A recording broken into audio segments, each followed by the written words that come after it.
வணக்கம் மக்களே. இப்போ நீங்க வீடியோல பார்த்துட்டு இருக்கிறது என்னது அப்படின்னு பார்த்தீங்கன்னா, இதுதான் காளி பூஜைக்கு பலி கொடுக்கறது.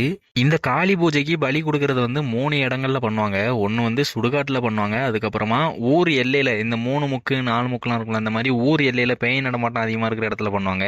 அதுக்கப்புறமா பார்த்தீங்கன்னா காளிப்பறைக்கு முன்னாடி நேர் எதிரில் வச்சு பண்ணுவாங்க.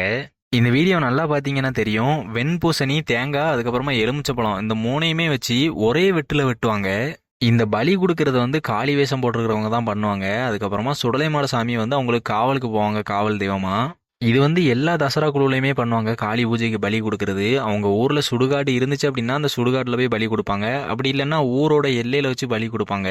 அதுக்கப்புறமா பார்த்தீங்கன்னா காளிப்புறம் முன்னாடியே வச்சு பலி கொடுப்பாங்க. இந்த மாதிரி இந்த விஷயம் வந்து நிறைய பேருக்கு தெரிஞ்சிருக்காது, பார்த்துருக்க மாட்டீங்க. அந்த பலி கொடுக்குற நேரத்தில் பார்த்தீங்கன்னா அந்த எல்லா காளிச்சாமியுமே பார்த்தீங்கன்னா ரொம்ப ஆக்ரோஷமா ஆட ஆரம்பிச்சிருவாங்க.